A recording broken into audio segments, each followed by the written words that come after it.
Guys আজকে lake পার্কে গেছে একটু ঘুরবার জন্য, ঘুরতে ঘুরতে হঠাৎ মাথা ঘুরে উঠে গেছে। কেন মাথা ঘুরে উঠছে একটু দেখেন। আসসালামু আলাইকুম গাইস, কি অবস্থা সবার?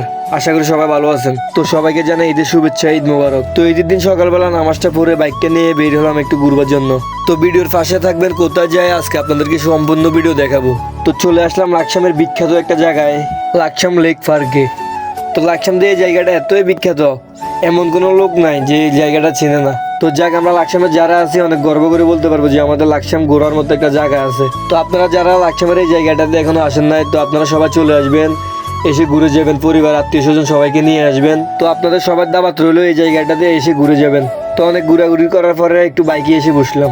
তো আসলে পুরুষ মানুষের সময়টা কাজ করতে করতে শেষ হয়ে যায়, ঘুরাঘুরি করার আর সময় থাকে না। তো যখন ঈদ আসে তখনই মনে করেন যে একটু ঘুরতে পারি। তো এখান থেকে চলে যাব এখন।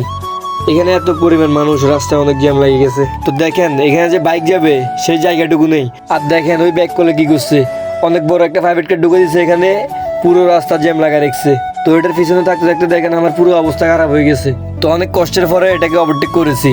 তো দেখেন জ্যাম একটা থেকে না আসছে আরেকটা শুরু হয়েছে, দেখেন অনেক লম্বা একটা জ্যাম লেগেছে এখানে। তো বাকিস আমাদের সাইডে জ্যাম লাগে না, আমাদের সাইডে পুরো ফাঁকা ছিল, এই জন্য চলে আসতে পেরেছে। তো দেখেন আজকে কপালটা মানে পুরোই খারাপ, যেখান দিয়ে যাই ওইখান দিয়ে জ্যাম। তো সারাদিন ঘুরতে ঘুরতে সন্ধ্যা হয়ে গেছে, একটু পরে সব অন্ধকার হয়ে যাবে। তো জ্যাম থেকে বাইরে হতে হতে অনেক কষ্ট হয়েছে, দেখেন অবস্থা খুবই খারাপ। তো আসলে সকালে বাইর হয়েছি, এখন পর্যন্ত বাসা যাইতে পারি নাই। তো এখন বাসায় চলে যাব। সবাই ভালো থাকবেন, সুস্থ থাকবেন। ভিডিওটা ভালো লাগলে শেয়ার দিয়ে রাখবেন।